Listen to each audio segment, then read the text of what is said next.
Ladies and gentlemen, boys and girls, and everybody in between, welcome to another episode of the Chaps Chat. Cats, a part of the Hoops Crew Media Network. My name's Jake, and I'm joined in the virtual studio by the one and only Mr. Sambo Botel. How are you, Sambo? I am all right. Frustrated, An as you emphatic know. all right. Yeah, a string of technical issues. I'm recording on my phone without headphones, without a microphone. No proper eye line going on here. My head looks small. All the little things that just normally go into making it look passable. So we'll soldier on. That's fine. It's the part of the problem about this little backwater bar that we find ourselves in, the off-season escape. It's got a great jukebox. It's got a great selection of menu specials at lunchtime. There's a lot of activities to do in the surrounding area. But one part of the problem is that the Wi-Fi, it's patchy, so there's pros and cons when you take off to the off-season escape. On tonight's program, we are going to have a look at the AFL Men's 2024 draft. Our thoughts on that. The Cats added 7 new youngsters. I'm fighting the urge to use the cliche, Cats add new kittens. So we're going to talk all about those 7. And then for the Patreon part of the show, we're going to go through some off-season bits and bobs. Actually, a surprising amount of news happening at this time of year. It really feels like the footy season. This is the first year we've been doing the pod where I sort of have felt like, okay, nothing has stopped.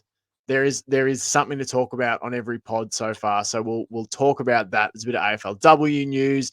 The men's team has hit the track again for pre-season. A couple of little articles coming out of that. So we'll talk about that. Make sure you go on over, sign up to your 7-day free trial on Patreon. If you want the extended part of the show, just search up the Hoops Crew on Patreon. We will be going at least one episode a week throughout the off season. There'll be no dark period for you if you stick with the Hoops Crew and you stick with the Chaps.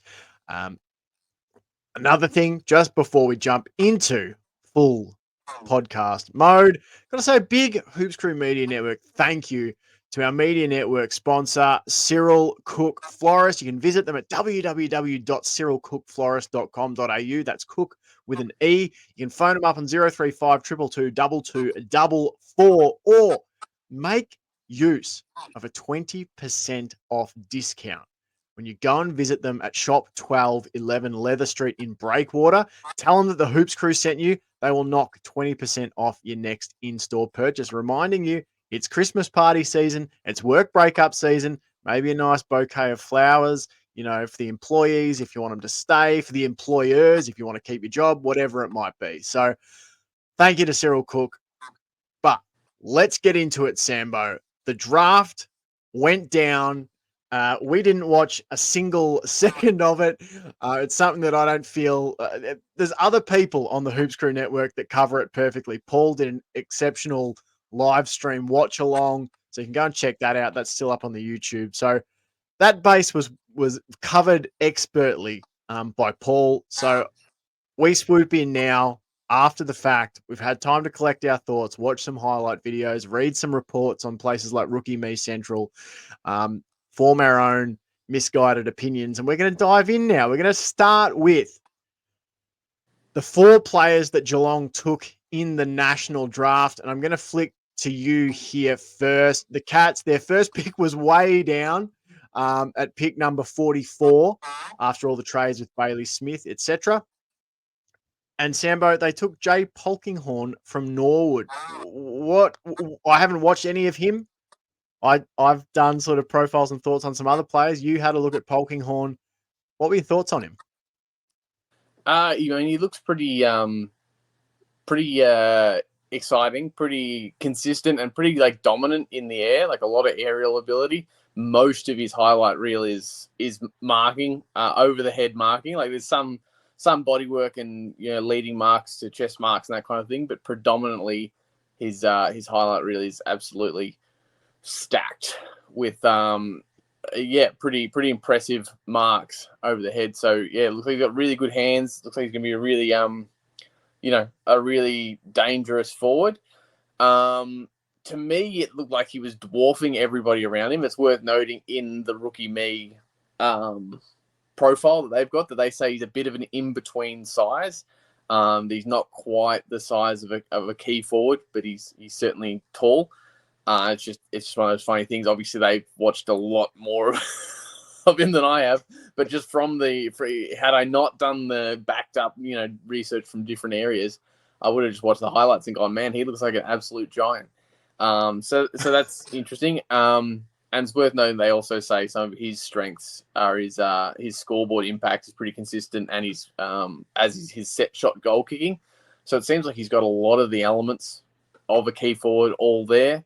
And I think just needs to work overall on his size, as is always the case with young lads coming through, and just general fitness. Apparently isn't his strong suit. So yeah, I think he's looking pretty exciting. Yeah, no, it's so funny you mentioned the thing about the size. I was literally starting, because the process I sort of went through is to watch the video first, form my own little opinion based on 60-second of their best highlights, and then, like you said, sort of put that through the Rookie Me Central filter. Like, everyone should go over. I mean, if you want the draft, we shout them out every year. They are absolutely spectacular in how they do it. Rookie Me Central has got profiles on everyone, strengths, weaknesses, breakdowns and stuff. But I had the opposite. Every single player I went, crafty small, halfback, or crafty half full.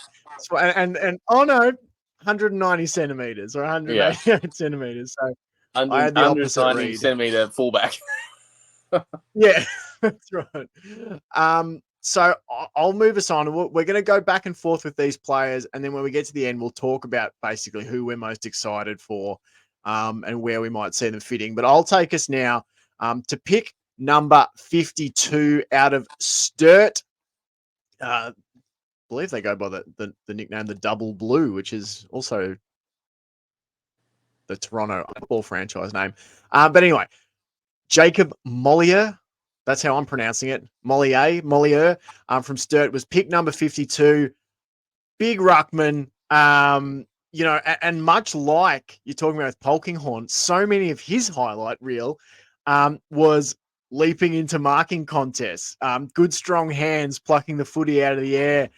Some really nice tap work in the ruck. Like, he was dwarfing some of his opponents at that level.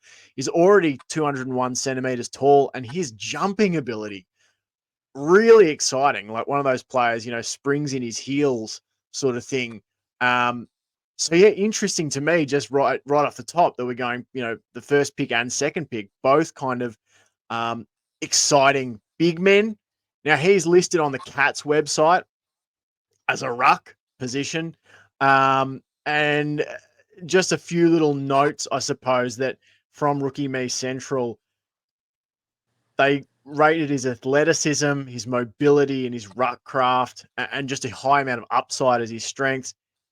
They've sort of earmarked his set shot goal kicking and his endurance as potential issue areas. He was 5th in the nation for his 20-meter sprint time, but then struggled in the 2K time trial. So, obviously has, for his size, some speed and athleticism, but probably needs to work on the tank a bit, which makes sense. So I don't know, for me, just going, he's 18 and there's so much upside. I think he is an exciting package. But yeah, the Cats kind of go big-ish with their first two picks of the draft, the forward in Polkinghorne and then Mollier, the ruck. Who was next up, Sambo? We've got pick 66 and Lennox Hoffman of the Sandringham Dragons. So sorry, just as it's not the smoothest of processes here. I'm used to being on one screen. I've got my iPad and my computer and my phone. Right, no one's watching. It's mainly an audio product. Oh, great. That means they'll only have to endure some dead air while I find where I'm at. So Lennox, I think, was again a little bit talking about aerial ability. So he's a similar height to Polkinghorne as well, 190 centimeters. But he seems to be more of the sort of intercept defender role. his from his highlights reel, and that was also backed up by the Rookie Me profile, is that his sort of game awareness and his ability to read the flight of the ball and intercept is definitely probably his strongest suit. Obviously, I haven't watched him play a full game, so it's hard to know exactly how prevalent that is. But it's certainly the things that are making him to his highlights reel. So yeah, it's almost like for a pretty tall bloke, he looked pretty fast on his feet too. I do think there wasn't a lot of disposal in his highlights reel. I have to assume that may be because his disposal efficiency isn't the best. I'm not sure about handballing, but I do know Rookie Me mentioned his kick consistency isn't great. But yeah, his speed, it almost, I mean, I hate to just keep bringing up players, to compare people to, and to go, oh, he's a bit like this, he's a bit like that. But I did, like, the first couple of highlights in particular, I did go, there's almost something Max Holmes about the way he was able to read players, like step around people as well. So he looks pretty versatile. His marking looks good, his intercepting looks good, but he also looks pretty deadly on a turnover as well, and pretty keen to go. Love it. Yeah, I think so. It is interesting, like what conclusions you can draw. And like you said, it is a hard thing. I think that's a hallmark of like draft season is you see players in other players, and sometimes it's really helpful. And, at least helps us sort of kind of get a rough idea of what a player might be or an archetype. But then the flip side is sometimes it can bring baggage. And this next player, I'll be honest, a bit of baggage for me when I watched the highlights and then read some of the draft profiles and stuff. And that's not to be overly negative, but there was a certain amount of PTSD about a previous draft selection that I ended up had a lot of stonks in and just never sort of happened because of injury. But the next player taken off Geelong's board was Keaton Matafei Forbes. Don't know if I'm pronouncing that right, but I've had a crack at it. He was out of, where was he taken? Let me see. Where was he? I'm sure I had that written down. Western Jets. There we go. He was taken out of the Western Jets. Now, highlights: tackling in middle of the ground, some spoiling in attacking 50, some sneaky marking one-on-one, one where he got out the back and took a really nice mark out near the boundary line at speed. The other one was he was the odd man staying down to the side of a pack and managed to judge it better than everyone else. There was some nice finishing, both on the run and from the set shot. I started to get some Sean Manor vibes, and he was one that I definitely pigeonholed as, oh, this is a smaller player. Not so, 188 centimeters. So I don't know what it is, whether it's just the way that my eyes read, underage footy or VFL footy or whatever. It sort of just seems to see everyone as a little bit smaller than they actually are. I went on the Rookie Me profile and they're talking about, great kick penetration. He's got great power and strength and work rate. Got to work on his composure and his endurance. And so watching the highlights, this sort of pressuring, powerful forward who could impact in, defensively, but also the scoreboard.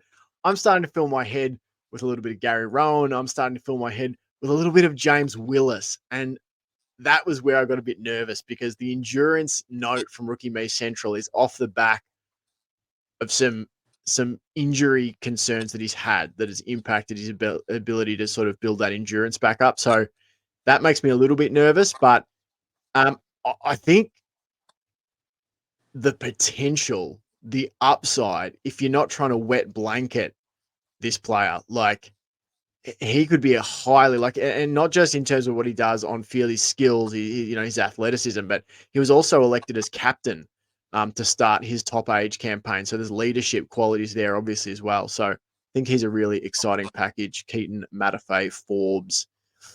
That moves us on down the list, and the Cats for him had him listed as a forward. That was something I was interested to look at, was what position rookie me Central talked about him playing and where he played in the highlights, and then what the Cats do, because there's sometimes inconsistency, and I feel like sometimes maybe it gives you an idea of where the Cats see them. Next player off the board in the national draft, Geelong's last national draft selection. That was him. So that was the 4. Jay Polkinghorn at pick 44, Jacob Mollier, pick 52, Lennox Hoffman, pick 66, Keaton Matafay Forbes of the Western Jets. Let's rattle through the rookie picks, Sambo, and then we'll just come back at the end and just say these are the, we'll each pick a player we're most excited for. Maybe an early stonk selection sort of deal. So that brings us to the first pick of the rookie, and it was Xavier Ivisic. That's how I'm pronouncing it until I hear it commentated. He was picked 12 in the rookie draft out of the Geelong Falcons, and you had a look, Sam, at Xavier Ivisic, or Ivisic. What were your sort of thoughts on what he is as a player, what he might offer, strengths, weaknesses, etc.? I also went with Ivisic. I was waiting with bated breath for the highlights reel and very disappointed when it had music playing over it, not commentary, because I was really hoping they could confirm that pronunciation. Yes. But it was just some naff music instead, because they also probably didn't know. Yeah. So it's I look forward to being corrected at some point, or at least forming a consensus here. So he's a midfield forward, and he looks really exciting. Like, he looks like it's a little bit hard because I feel like he's going to be the player that I'm going to talk about. So, and the fact that he's last makes me feel like rattling straight into him. So maybe I'll try and save a little bit of it until after you've done your guys from the rookie. But he's basically a really hard-working midfield forward with a pretty high football IQ. And yeah, he's just the kind of player that I feel like we don't often generate at grassroots Geelong. Like, it's the kind of player that I sort of see popping up in other teams. Whereas it's not necessarily something that I see. If he can, obviously if he can deliver at a more professional level what he has been delivering. So I'll keep it fairly brief because I want to come back to him. I want to turn around and keep talking about him when we get to our general thoughts. Yep. No worries. Well, I'll just rip through then. Patrick Retschko. Now, Patrick Retschko was out of the Oakley Chargers, played 110 games and kicked 68 goals. That's what Play HQ said anyway. Now, my notes on him: crafty link player out of the back 50, often the man to transition the ball out of D50. That's what a lot of his highlights are. His teammates are under pressure. They give it to him, and he gets out of traffic and delivers a kick or a smart handball. Very smart disposal user. And as I said, often that link man out of back 50, shifty in close quarters. So even when he gets that hot handball, sort of able to, what they'd say in NFL, like juke his way left or right, find some space and deliver a nice kick. Number of intercept marks too, followed then by pinpoint kicks. Now, this is another player I visually earmarked as being on the shorter side. The experts disagreed with that once I had a look at it. 186 centimeters, so not short by any stretch of the imagination. Rookie me Central had his strengths as endurance. Had an elite 2-kilometer time trial. And what else did they have there? His outside run, size, versatility. Probably needs to work on his defensive act and some of his kicking. Kicking on the run in particular, they said, probably needs some work and to up his defensive pressure. The thing I like about versatility, started on the wing, but also played half back, also played midfield and rested up forward when he played midfield. So he's been everywhere, man. So that was Patrick Retschko. You might hear me talk about him again in a minute. The last one was Joe Pike, was the player Geelong took. Now, I watched a lot of Joe Pike, or at least all 7 games or whatever it was that he played last season for Geelong's VFL side. He's big-bodied. I mean, that strikes you the moment you see him on a footy field. He's 203 centimetres and 97 kilos in size. Stocky legs. Like, he's one of those, you just look at him and go, holy moly, how would you move him? Like, he's got such a big sort of base with the size of his legs. Clever in congestion, though. That's something that stood out watching him in the VFL. Big dude, but he can shake and move an opponent out of their boots, in very limited space to fashion an opportunity for himself to get a disposal off or a shot at goal. A pretty decent ruckman. He actually averaged 20 hitouts in his VFL games at age 19. So, yeah, some strengths on Rookie Me Central. They listed it as his clean hands, one-on-ones, his ruck craft and his strength. Needs to work on his decision-making and his forward craft. I'd probably agree with that. And the other big one that they said was he can get lost in a game. Can have an absolute hot 2 minutes and then you don't see him for a quarter and a half. I would definitely agree with that. I think that's a fair assessment that it would be exciting to see a game of Joe Pike where you see more of him because his highlights are really impressive. Let's throw back to you. That was the 3 rookie players. Who's your player? You want to talk about Ivisic? Yeah, I think he was, of all the 3 that I watched the highlights reels for, he was immediately the one that just stood out as being the kind of player I tend to gravitate towards. But also, like I said, I feel like and it's hard to know too, because maybe we do always generate these players in the draft. We just never get to see them because they never can produce the same thing at a more professional level. But certainly, if he can do that based on the highlights, he just looks like a real generator. One of those players that through work rate and smarts and vision are able to get amongst it more often than not. And he looks to me like one of those players that could rack up really high numbers in the really high disposal numbers. Rookie Me have mentioned that one of his improvements to look at is impact per possession, which obviously I didn't really see in a highlights reel because they're not going to show a low impact possession on a highlights reel. But I think it also does probably lend itself to what I'm talking about, because I feel like that note is further demonstrating that he does get a lot of possession and does have a lot of disposals, but he's not necessarily putting the pressure on with all of them, the pressure on the opposition. Apparently he's got to work on that. So that's something that'll be interesting to see. But he just looks like one of those players that's really high work rate.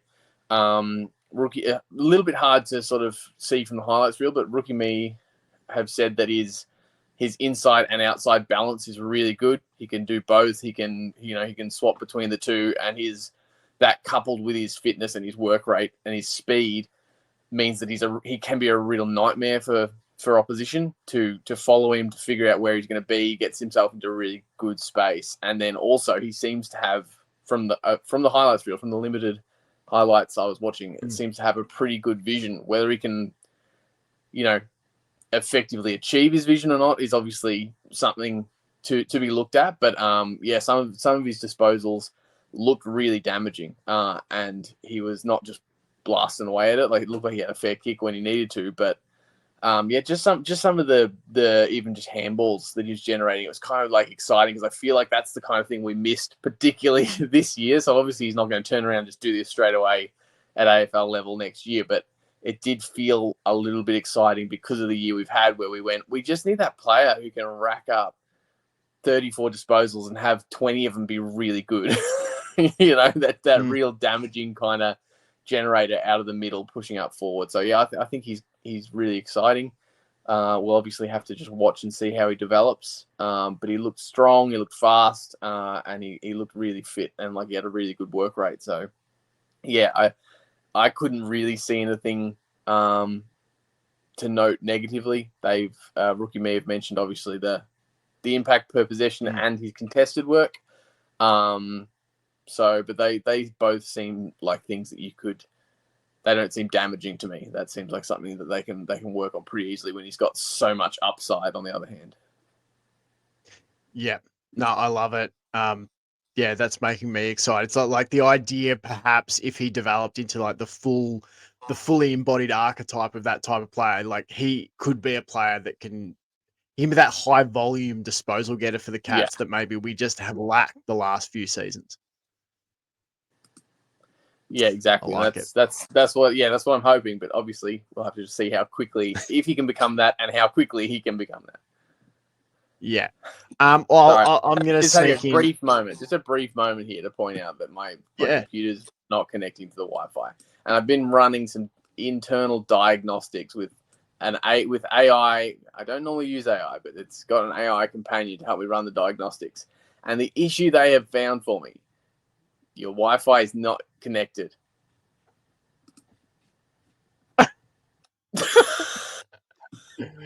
Oh, and then there's glad we have the best and brightest on it.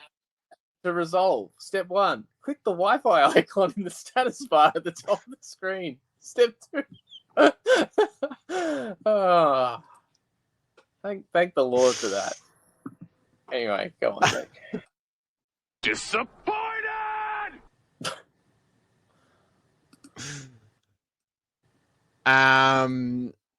Yes. I'm going to just sneak in. I'm going to do 1.5. I want to mention one of our players from the national draft because you've chosen one from the rookie picks. I was going to pick another rookie pick as well. So instead I'll include that one as a sort of a smoky half a pick. I honestly think Jacob Mollier from Sturt.